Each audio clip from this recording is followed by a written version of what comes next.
रोमकरासपत्र 8वा अध्याय 17वे वचन. आणि जर मुले आहोत तर वारसही आहोत. आणि जर मुले आहोत, कुणाची मुले? जर तुम्ही आणि मी देवाची मुले आहोत. संत पौल म्हणतो जर तुम्ही मुले आहात तर नुसती नावाला मुले नाही, तर तुम्ही वारसही आहात. म्हणजे जे त्याचं आहे ते सगळं आपलं आहे. कळेल हळूहळू. आणि जर मुले आहोत तर वारसही आहोत, म्हणजे देवाचे वारस, ख्रिस्ताबरोबर सोबतीचे वारस. काय शब्द वापरलाय, ख्रिस्ताबरोबर. म्हणजे प्रभू येशू ख्रिस्ताच्या बरोबर जसा येशू ख्रिस्त वारस आहे देव बापाचा, त्याच्या बरोबरचे आपण वारस आहोत. ख्रिस्ताबरोबर सोबतीचे वारस असे आहोत. आपल्याला त्याच्याबरोबर गौरव प्राप्त व्हावा म्हणून त्याच्याबरोबर जर दुःख भोगत असलो तरच. आमेन, आमेन, हालेलुया. संत पौलाने अशी हिम्मत दाखवलेली आहे की जी हिम्मत कुणात तुम्हाला पाहायला मिळणार नाही. त्याचं बोलणं अशा प्रकारे की जर येशू देवाचा पुत्र आहे, देवाचा वारस आहे, तर मी पण देवाचा पुत्र आहे, मी पण देवाचा वारस आहे. आणि जे अधिकार येशूकडे आहेत तेच अधिकार 1% पण कमी नाही, तेच अधिकार विश्वासणाऱ्यांकडे पण आहेत. हालेलुया. बऱ्याच वेळानं आपल्याला थोडंसं समजायला थोडं कठीण होतात काही गोष्टी, पण ज्यावेळेस आपण संत पौलाच्या जीवनाबद्दल पाहतो त्यावेळेस काही गोष्टी समजून घेणं हे फार महत्त्वाचं आहे. मला 2 तरुण मुलं पाहिजेत. येतील कोणी? अमोल आणि अमित, हे 2 जण तुमच्या समोर. थोड्या वेळासाठी असं समजूया, अमोल म्हणजे येशू आहे. पाया पडायला यायचं, समजायचं, फक्त समजायचं थोड्या वेळासाठी. अमोल कोण आहे? येशू आहे. आणि अमित कोण आहे? तर संत पाऊल आहे. कोण आहे? संत पाऊल. हा म्हणतो मी देवाचा पुत्र आहे आणि देवाचा वारस आहे. हा म्हणतो मी पण देवाचा पुत्र आहे आणि तू जेवढा वारस आहेस येशू, तेवढं तुझ्याच रक्ताने मी पण देवाचा वारसदार झालोय.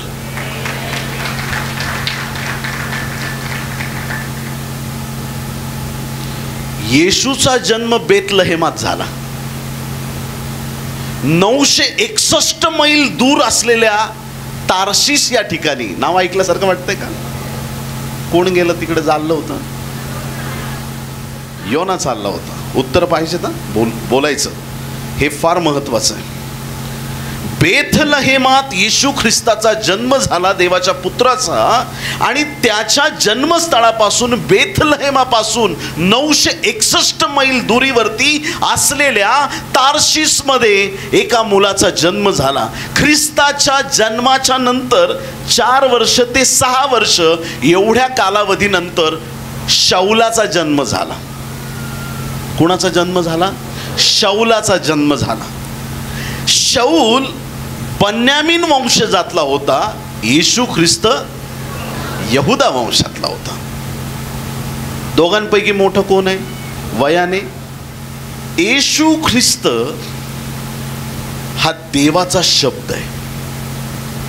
जे बायबल तुमच्या हातात तुम्ही धरलंय ना आता, त्या बायबलचा लेखक येशू ख्रिस्त आहे. हा तो शब्द आहे की ज्या शब्दाने सगळं निर्माण केलं. हा स्वतः हा बायबल आहे. आणि हा कोण आहे ते समजून घ्या. शाऊल वयाच्या 14व्या वर्षापर्यंत त्याच्या वडिलांकडे बायबलचं शिक्षण घेतो. कितव्या वर्षापर्यंत? कारण त्याचा बाप साधा माणूस नव्हता, परुषी होता, बायबल स्कॉलर होता. कुणाचा? थोडा वेळ शाऊल म्हणा त्याला, कारण अजून परिवर्तन नाहीये किंवा त्याचं पण रहस्य कळेल आज. तार्शिसमध्ये असताना बालवयामध्ये त्याने आपल्या बापाकडून, त्या पुरुषाकडून अगदी वचन पाठ करून, जुना करार तोंड पाठ करून एकदम पारंगत झाला. येशू ख्रिस्त 12 वर्षाचा असताना मंदिराच्या बाहेर ज्यावेळेस ज्ञानी लोकांशी चर्चा करत होता त्यावेळेस ते आश्चर्यचकित झाले. का? कारण तो अभ्यास करणारा नाही, तो बायबलचा ऑथर आहे. हालेलुया. इकडं एक स्कॉलर आहे, तिकडं एक महास्कॉलर आहे. एक वचन लिहिणारा आहे, एक वचनाचा अभ्यास करणार आहे. नियमशास्त्राचा पारंगत 14 वर्षाचा तरुण आहे आणि तिकडे येशू ख्रिस्त स्वतः देवाचा शब्द आहे. समजून घ्या. 14 वर्षाचा झाल्याच्या नंतर त्याला यरूशलेमेस त्याच्या बापाने पाठवलं, कारण बापाची इच्छा आहे मुलाने उच्च शिक्षण प्राप्त करावं. गमलीएल नावाचा एक रब्बी होता, रॅबाय होता. तो यहुद्यांचा सगळ्यात पारंगत शास्त्राचा अभ्यासक होता. एक ऑर्डिनरी परुषी म्हणून बापाने त्याला सगळं बायबल शिकवलं, पण आता पुढचं शिक्षण आणि एकदम सखोल आणि एकदम कट्टर यहुदी बनण्यासाठी त्याला कुणाकडे पाठवलं? गमलीएलकडे पाठवलं, यरूशलेम. आता हे कॅरेक्टर संत पौलाचं समजून घ्या. संत पौल कुठल्या वंशातून सांगितलं मी? क्या बात आहे, व्हेरी गुड. अशा अलर्ट राहा आणि ऐका. बन्यामीन वंशातला संत पौल आहे आणि या संत पौलाला तुम्ही यहुदी पण म्हणू शकता. काय म्हणू शकता? कारण की त्यावेळेस इस्रायली शब्द वापरला जात नव्हता, सगळ्यांना ज्यू शब्द वापरला जायचा. आजही कोणत्याही वंशातला असो त्याला ज्यूच म्हणतात. फक्त यहुदी नाही, सगळे टोटल झाले, सगळे ज्यू म्हणतात सगळ्यांना टोटल. तर तो जन्माने यहुदी होता, पण ऐका, ख्रिस्ताच्या जन्माच्या 70 वर्ष आधी, सगळ्यांनी म्हणा 70 वर्ष, येशूच्या जन्माच्या 70 वर्ष आधी तार्शिसमध्ये रोमी साम्राज्य आलं. कोणतं साम्राज्य? विसरायचं नाही. मग जर तार्शिसमध्ये रोमन साम्राज्य आलेलं आहे, घाबरू नकोस बरं का तू, तर त्या साम्राज्यामुळे तिथले जेवढे लोक होते तार्शिसमधले त्यांना सगळ्यांना सिटिझनशिप देऊन टाकली आणि तुम्ही इथून पुढे रोमन साम्राज्याचे घटक आहात. जन्माने यहुदी, पण ते साम्राज्य त्यांच्यावरती आल्यामुळं त्यांना नागरिकत्व मिळालं आणि ते नागरिकत्व कुठलं होतं? रोमी नागरिकत्व होतं. आणि म्हणून समजून घ्यायचं आणि लक्षात ठेवायचं की जर कोणी रोमी लोक त्याच्या विरुद्ध उठले तर त्यांना सुटका नाही, कारण की तो स्वतः रोमन एक घटक आहे. समजायलंय का नाही समजायलंय? समजतं सगळ्यांना. मग हा रोमी पण आहे आणि हा यहुदी पण आहे, याचं रहस्य तुम्हाला कळालंय, आयुष्यात कधीच विसरू नका. तर आता गमलीएलकडं बापाने त्याला सोडून आला. आज ग्रॅज्युएशनला 3 वर्ष खूप झाले, तब्बल 8 वर्ष. किती वर्ष?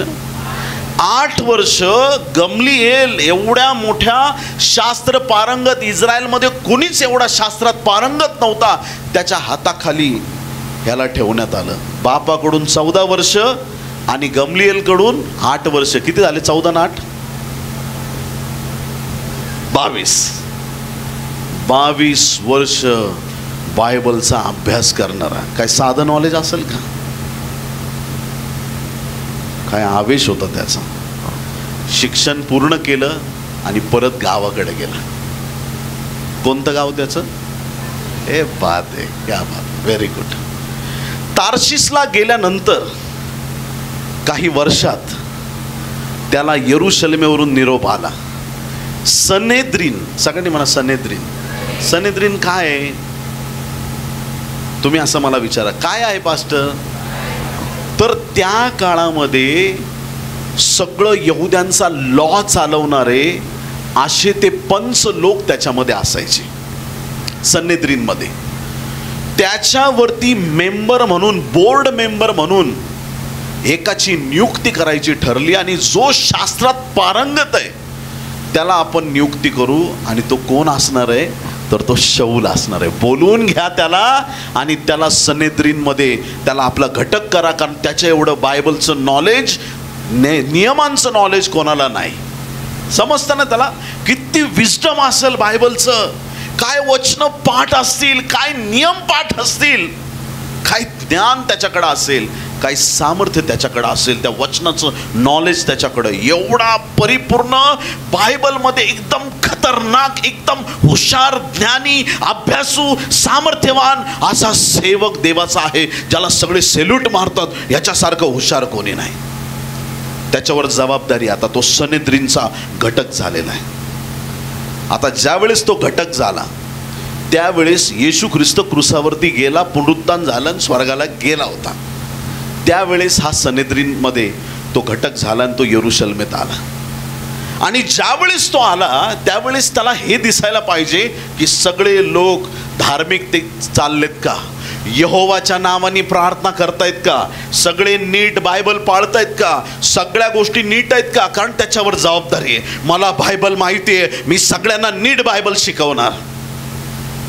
आणि त्या आवेशामध्ये त्याने पाहिलं की काही लोक आहेत आणि त्यातल्या त्यात एक असा व्यक्ती होता, ऐकत नव्हता. नको ते नाव त्याच्या तोंडाने घ्यायचं आणि ते नाव सारखं बोलत राहायचं. त्याची तळपायची, मस्तकाला जायची. हे काय चाललंय तुमचं, काय चाललंय तुमचं? यहोवाचं नाव सोडून तुम्ही दुसऱ्या कोणाला तरी देव बनवताय. तो क्रूसावर गेला आणि तो मारला गेला आणि उठला. काहीतरी थोतांड चाललंय तुमचं, काहीतरी नाव घेताय त्या येशूचं. बंद करा ते, बंद. आवेशाने पेटला. सोडणार नाही, एकेकाला खलास करून टाकेन माझ्या देवाच्या विरुद्ध कुणी संदेश दिला तर. आवेश. आणि मग एक व्यक्ती होता, तो ऐकायला तयार नाही. आधी तर जेवण वाढणारा होता पण तरी संदेष्टा होता. चर्चमध्ये तुम्ही काय काम करता त्याला काहीच महत्त्व नाही. आध्यात्मिक जीवन पॉवरफुल असलं पाहिजे. झाडू मारणारा पण चर्चमध्ये पॉवरफुल आत्म्याने भरलेला पाहिजे. अन्य भाषा बोलणारे पाहिजेत. चर्चमध्ये साऊंड लावताय, मी काय नाही, मी छोट्या चटाया गोळ्या करतो. अरे येड्या, तुला माहीत नाही तू कोणासाठी करतोयस. तुमच्यात तो आवेश दिसला पाहिजे. हालेलुया. जेवण वाटणारा, जेवणावळी करणारा, तो कोणाचं ऐकायला तयार नाही. उभा राहिला सगळ्यांसमोर. हे डेंजर. एकदम सामर्थ्य डिक्लेअर करू लागला, येशू ख्रिस्त असा आणि येशू ख्रिस्त तसा. सोडायचं नाही याला, दोंडमार करा, याचा डिसिजन होता. आणि ज्यावेळेस तो व्यक्ती, म्हणजे त्याचं नाव होतं स्तेफन, स्तेफनाला धोंडमार होत असताना हा स्वतः तिथं होता. मारा त्याला. ह्यालाच नाही, ह्याचे जेवढे साथीदार असतील ना, एकालाही सोडणार नाही. खलास करायचं सगळ्यांना, जेलमध्ये टाकणार सगळ्यांना. आणि मग आशिया मायनरमध्ये हे जे सगळे सेवा करणारे होते सगळ्यांची पांगापांग झाली. सगळे पळून गेले. मग आता सगळे पळून गेले, पकडायचं कुणाला? ज्यावेळेस स्तेफन मरण पावला, कारण हे ख्रिस्ती लोकांचं फार जुनं पूर्वीपासून चालू आलेलं आहे, चालत आलेलं आहे. डोंगराला आग लागली, एकाला फटके पडले का सगळे गायब. जोपर्यंत सुवार्थ आहे तोपर्यंत खूप आवाज वरती जातील. यांचे मीटिंग्समध्ये आवाज वर जातील. मै दिवाना येशू का दिवाना म्हणताना सगळे उड्या मारून नाचतील. पण जर का संकट आलं, जे पळतील पीटी उषा हरल त्यांच्या पुढे. असा ख्रिस्त समाज आहे, असा समाज आहे आपला. ऐका कान उघडे ठेवून.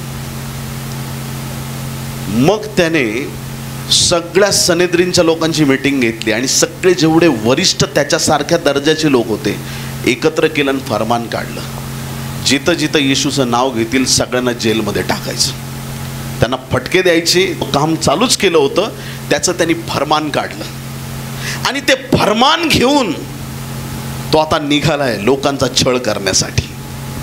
आणि जसा तो निघालाय, दिमिश्काच्या वाटेवर असताना प्रेषितांची कृत्ये 9 अध्याय, लख प्रकाश चमकला.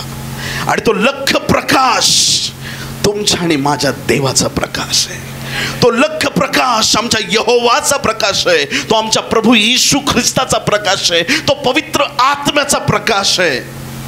तो असा प्रकाश चमकला. कधी कधी होतं ना, तुम्ही गाडी चालवताना समोरून ब्राईट लाईट येतो आणि दिसत नाही काय, तुम्ही असं असं करता का नाही करत? माझ्यापेक्षा वेगळे डोळे की काय तुमचे? डोळ्यावर लाईट आल्यावर काय, पण हा काय गाडीचा काही 12-15 वॅटचा बल्ब नव्हता, हा स्वर्गातून आलेला प्रकाश होता. कोणती नजर नाही पाहू शकत, आंधळा, जागेवर आंधळा. जे देवाच्या लोकांकडे चुकीच्या नजरेने पाहतील ना, आंधळा.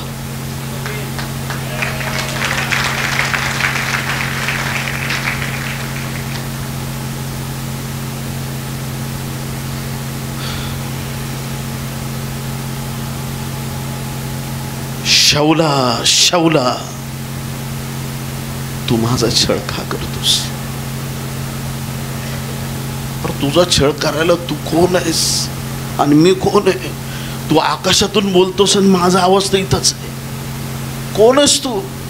आकाशातून जर आवाज आला तुम्हाला, माझा छळ का करतोस? अरे मी कोणाचा छळ केलाय, काय केलंय त्याला समजे ना. कोण आहेस तू? ज्या येशूचा तू छळ करतोस तोच मी नासुरी येशू आहे. हालेलुया. म्हणजे त्या दिवसात मंडळीचा छळ होत नव्हता, छळ चालला होता, तो येशूचा छळ चालला होता. जेव्हा कोणी तुमच्या विरुद्ध उठतं त्यावेळेस ते तुमच्या विरुद्ध नाही, ते तुमच्या देवाच्या विरुद्ध उठतात. आणि जे तुमच्या देवाच्या विरुद्ध उठतात, देव त्यांना पाहून घेईल. कमरेला पदर खोसायचा, कोणाशी भांडायला जायचं, कोणावर हात उचलायचा, कोणाला शिव्या शाप द्यायचे,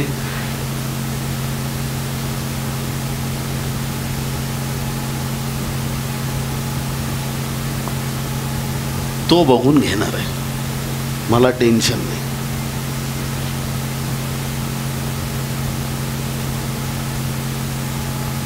तीन दिवस आंधळं केलं त्याला, तो असंच उभा राहा. किती दिवस आंधळं केलं? 3 दिवस. आणि मग तुम्हाला माहिती की कसं एका सेवकाच्या द्वारे त्याची दृष्टी परत आली. पण हा शौल आहे ना, ज्याला पौलही म्हणायला लागले लोक, ॲक्च्युली शौल आणि पौल दोन्ही एकच आहे. एक जरा डोक्यातून एक गोष्ट काढून टाका की शौलाचा पौल झाला. आता माझे जे सर होते, ज्यांच्याकडे मी हाताखाली कामाला होतो मुंबईमध्ये, चटर्जी सर, ते होते बेंगॉली. त्यांनी कधीच मला विकास म्हटलं नाही. बिकाश इधर आओ. मी त्यांचा बिकाश होतो. आता कोणी बिकाश म्हणू नका मला, पण त्यांच्यासाठी बिकाश होतो मी. बिकाश किधर हो, बिकाश आ जाओ, बिकाश पेशंट देखो, बिकाश, सगळं बिकाशच होतो. पण मी कोण आहे? हे प्रभू दया कर. हालेलुया. तसं तार्शिश मधला उच्चार शौल आहे, यरुशलेमेतला उच्चार पौल आहे. तोच शब्द आहे, नाव बदललं नाही त्यांनी, उच्चार वेगळा आहे फक्त. येशूला जीसस म्हणतात, उच्चारात फरक आहे, पण नाव बिव काय बदललं नाही. त्याच्यामुळं काही लोक, माझं प्रार्थनेत आल्यानंतरचं नाव दुसरं आहे. काय गरज नाही, तू जे आहेस तेच राहा. काय गरज आहे नाव बदलायची? चर्च ऐकताय का तुम्ही? ख्रिस्तात आल्यावर नाव बदलू नका. धोंडीबा, कोंडीबा, जे पण असेल ते तिथल्या तिथंच नाव राहू द्या. विकासला अँथोनी करू नका. लोक विचारतात, यो तुम्ही कांबळेन ख्रिश्चन, किती पैसे मिळाले? नाही म्हणतो, मी देतो. Hallelujah, praise the Lord. देवाच्या प्रिय लोकांनो, तुमच्या नावात तुमची साक्ष आहे. ज्यावेळेस रामबाबू पास्टरच्या मीटिंग्स होतात ना, त्यावेळेस लोक हादरून जातात की काय हे देवाचं गौरव.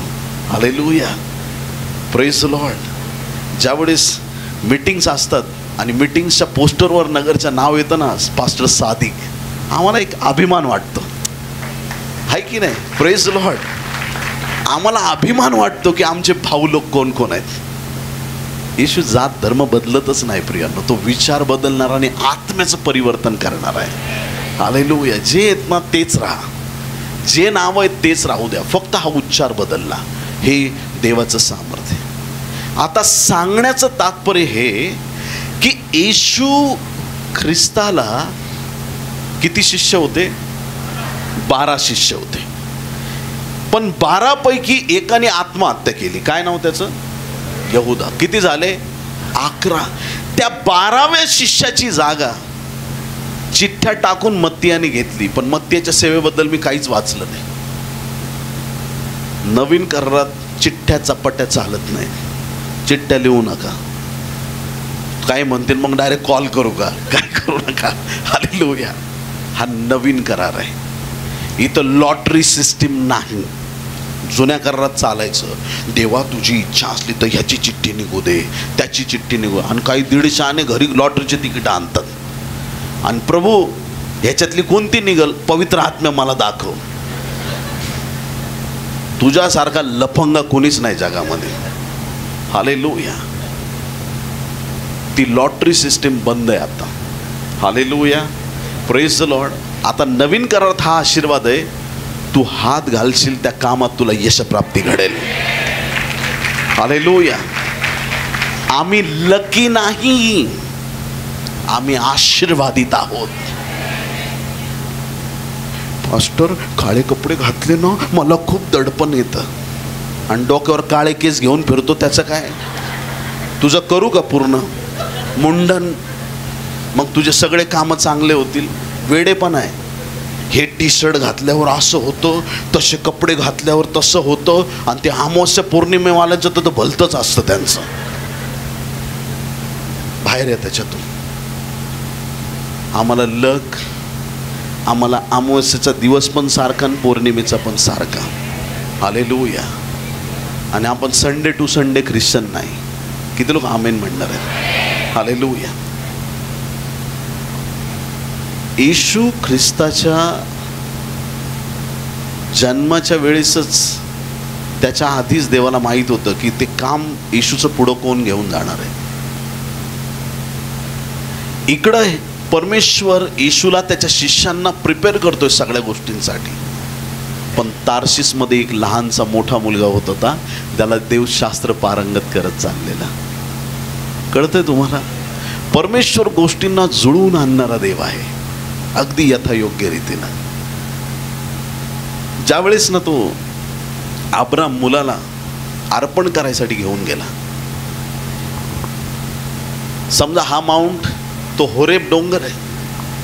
अब्राम त्याच्या मुलाला घेऊन इकडून चढत असेल, दुसऱ्या बाजूने तो येडका चढत होता. हालेलुया.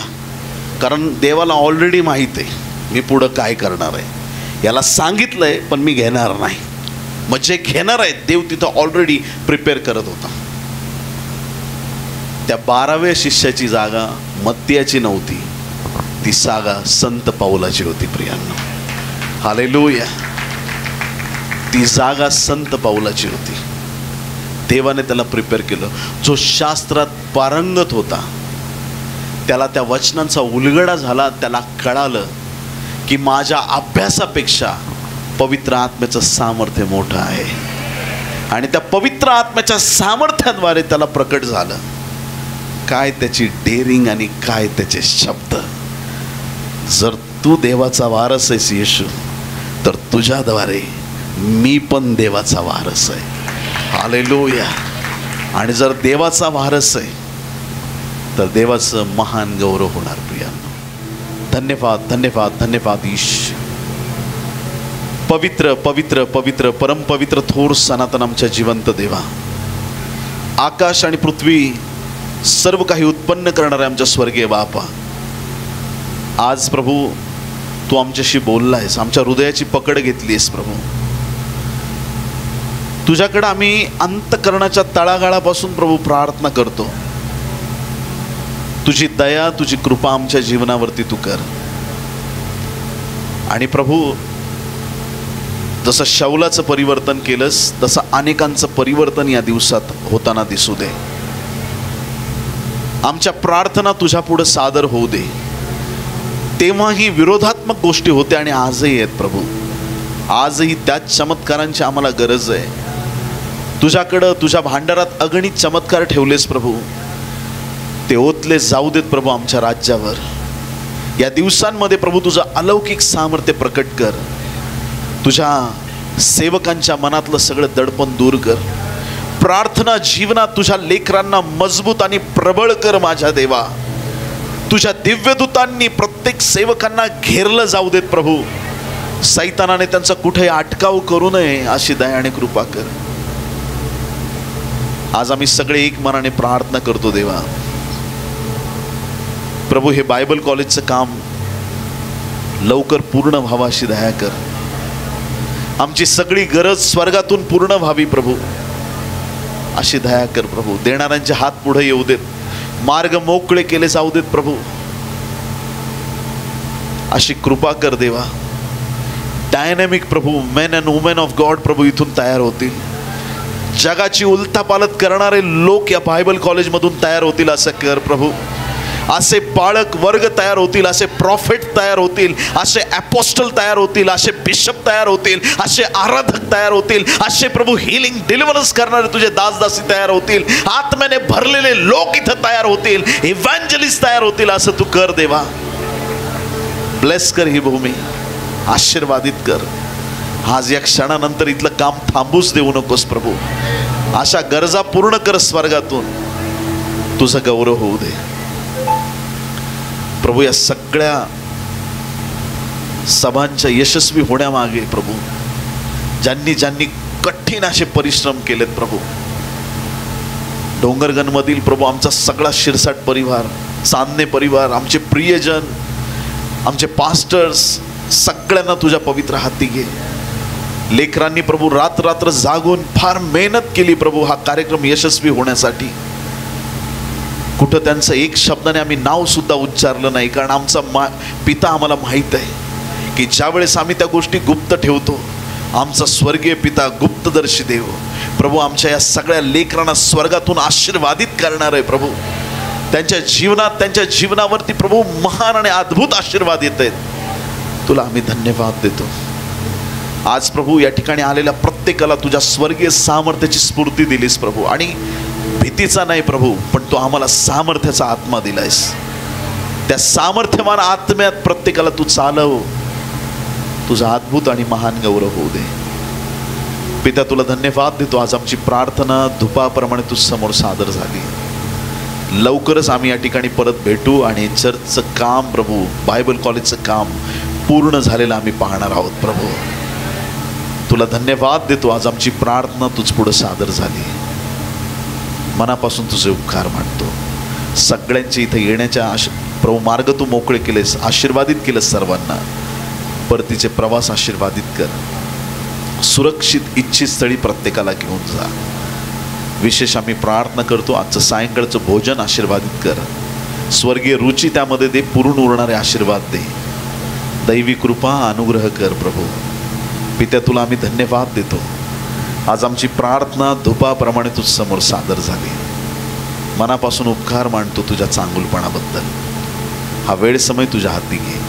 ही सर्व प्रार्थना उद्धारक येशूच्या गोड पवित्र आणि सर्वोच्च नावात मागतो म्हणून पित्या ऐक. आमेन आमेन. जोरदार टाळ्या वाजवा येशूसाठी.